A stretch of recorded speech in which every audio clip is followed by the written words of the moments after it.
Good afternoon, my friends. This is the Groomflayer, and I hope you are all doing very well today. So this is my April update to my deck tech for BG Rock for Golgari Midrange, and for those of you who watched all the way to the end of my most recent league, I said I was not going to make any changes for the month of April. For the first time ever, I'm not going to make any changes on this channel because the deck has been performing so well. And while the latter part of that statement is true, the former is not. I have lied to you. I've lied. I'm sorry. I changed my mind and I want to make just one change. So we're going to talk about the change here. So this is going to be a quick one because there's only one change. We're also going to do some channel update stuff afterwards, but the change to the deck, we'll talk about that first because that's the main thrust of the video. Before we do so, we have to thank brand new patrons. We have the Argus and we have Mike Jin, who have both joined the Patreon train of support. Both Inquisitors. Thank you so much, my friends.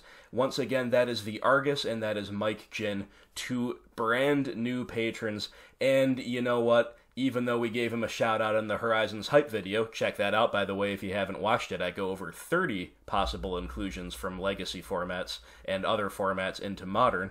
So even though we gave him a shout out in the Horizons Hype, we'll shout out Sang-Soo again here. Sang-Soo is of the Veil, and what can I say? With that level of support, you get the double shout out. So to all patrons, new and old, thank you so much for supporting this content. Really, truly appreciate it. So what have we done to our beautiful list that's done so well in the month of March? Well, the main deck remains unchanged, my friends. As you can see, I'm on 5 Liliana's main deck. We've got Lily the Last Hope ×1, Veil ×4. We're still on the 3/3 Inquisition Thoughtseize split. We still play only 3 Field of Ruin, not pushing the limits of our ability to make triple black on turn 3 any more than we already are. And we are still on a nice even spread of 1 Decay, 1 Pulse, 3 Trophy as far as our utility removal goes. And we are very grindy with the full 4 Dark Confidant and 3 Tireless Tracker main deck. Main decking a Kalidas, a lot of people main deck 2. I'm still only on 1. He's fantastic, but I still think 2 is just a tad rich for my blood. So the main deck remains unchanged. Therefore, process of elimination means we made a sideboard change. So what's it going to be? Well, the first thing is to talk about what comes in. So we are adding in Surgical Extraction the second. This is a card that has been on the verge of being in for a long, long time. But I think that my own philosophy, like, to take an extreme example, some people prefer a deck building structure where if Surgical is good, they play 3 or 4 of them. And they don't play any Grafdigger's Cage, they don't play any Nihil Spellbomb, right? I prefer to hedge because the first copy of Grafdigger's Cage in matchups where you want it is usually very good unless it comes down too late. The second copy is not very good at all, except insofar as it provides redundancy against spot removal, right? So I think that basic philosophy of playing like exactly one of these cards that the first copy of is very good and the second one not as much has served me very well. That is one reason among many that I like to hedge. And Surgical Extraction honestly fits into that category to some degree. Not as much as a card like Cage does, but still to some degree. There are some matchups where you only want one Surgical Extraction, the second one's kind of bad. So, among other reasons, I have resisted the temptation to add in 2, but let's face it, my friends, at least for now, Arclight Phoenix and Dredge kinda rule this format. Tron is back on the upswing. Surgical is very good against all of those decks, and then some. So, it's time. It's time we play the second Surgical Extraction. So what do we cut? Are we cutting a Nihil Spellbomb? Are we cutting a Grafdigger's Cage? No, we are just going loaded for bear as far as our Grave Hate goes. All of that stuff stays. And it pains me greatly, but we are going to cut, at least for now, at least temporarily, our Nyssa Vital Force. Now, this lady is an absolute all-star in the deck. Don't get me wrong.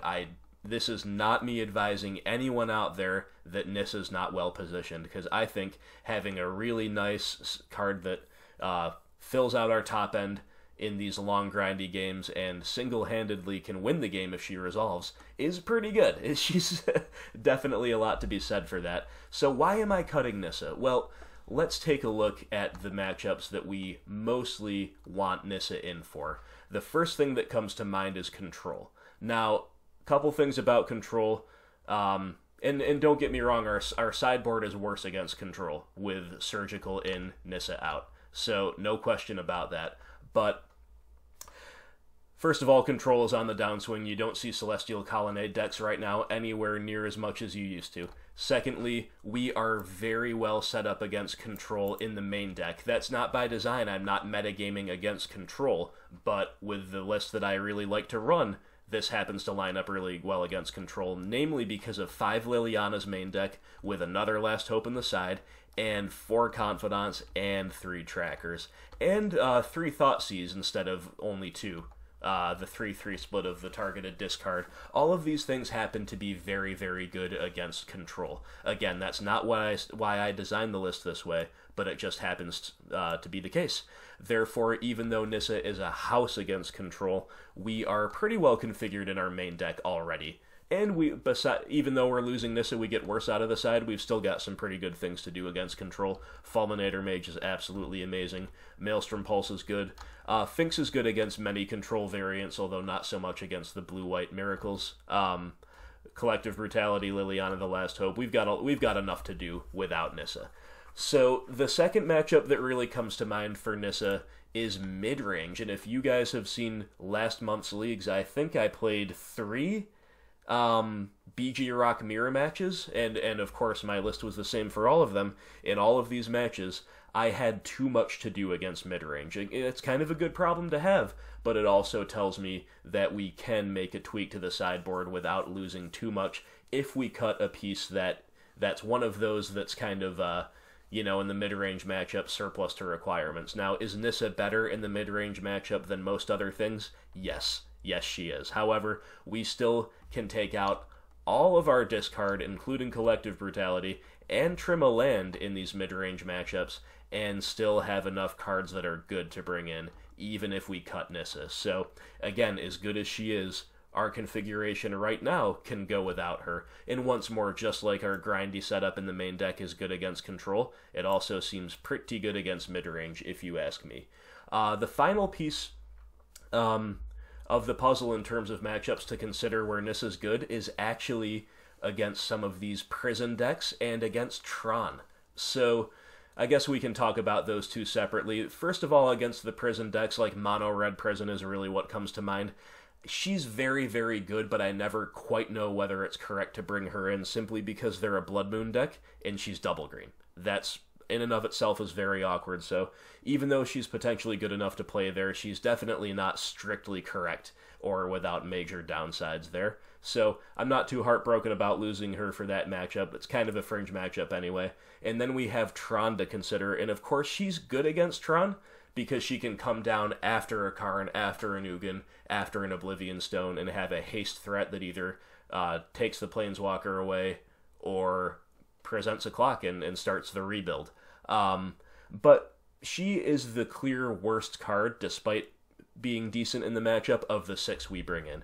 Against Tron, with before the second Surgical was around, we want 3 Fulminator Mage, Surgical Extraction, Nyssa Vital Force, and Maelstrom Pulse. Those are the cards against Tron. So if we no longer have Nyssa, well, we simply bring in the second Surgical Extraction. I think that is well worth doing against Tron.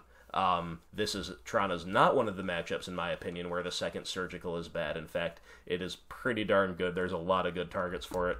So, those are the major reasons Nyssa's in the deck, and those are my reasons why I think, for now, given the context of the rest of our 75, we can do without her. And, sad though it is to make this cut, we're making the cut for now. We'll see how it all goes, but, having a second Surgical against Phoenix, against Dredge, against a lot of other stuff in the format, including Tron, definitely going to be pretty sweet. So that is my change for the month of April. Let me know what you think, my friends, about that change and about the deck as a whole, of course. And you will be seeing some gameplay coming up, live recorded and replay. I'm going to give you mixed content as far as the gameplay is concerned. We might try to do a live recorded league first, competitive of course, that I think some people are hungry for, so we'll see about getting one of those out to you in the near future. So just a quick channel update. We have done very well in the past few months, my friends, and I thank you all so much for your continued support. If you look at the watch time we've racked up compared to the first month or two of my channel relative to now, it is insane. We had this past Sunday people spending almost 15,000 minutes, 10 days and 8 hours worth of watch time on this channel. It's truly amazing. Right now, as we speak, we've got 18 people watching my videos, and you know, the view count is doing a similar thing. And what I really wanted to hit is the subscriber count. We have passed the threshold of 500 subscribers, so that's a big milestone. We are over halfway to 1,000. 1,000 is the goal for this channel, and I thank everybody out there who has subscribed. And if you're not subscribed, please do so. That would help my channel grow and help us get that much closer to the 4-digit subscriber count. So we hit the 500 subs. The new Patreon supporters I mentioned also bring us to a nice even 30 patrons. So absolutely incredible, my friends. Please keep up the support, and I hope I continue earning your likes, your shares, your subscribes, and especially your patronage. If you would like to support this content, the two best things you can do are, like I said, subscribe to the YouTube channel and to join us on Patreon. There are tier rewards. And, oh, here's one thing I forgot to mention. By the time this video is live, my scouting report on this month's opposing deck, which is going to be Amulet Titan, will be live as well. So to all Patreon supporters, you can go to my page and check that out. By the time you're watching this, it should be posted. So I think that's about all I've got for you today, my friends. Keep your eyes on the channel. We're going to be covering spoilers once they're all out. I think it's better to do a holistic appraisal of the War of the Spark spoilers rather than a video for each new one as it comes out, although I am excited about Liliana's triumph. And yeah, gameplay, of course, as always, is going to be core to the channel. So thanks again to our newest patrons, the Argus, Mike Jin, and Sangsu. Thank you all, my friends, and thanks to everybody else supporting this content. Let me know what you think about the change, singular, and I look forward to hearing your feedback as always. Thanks for tuning in. I hope you have a great day. I will talk to you soon.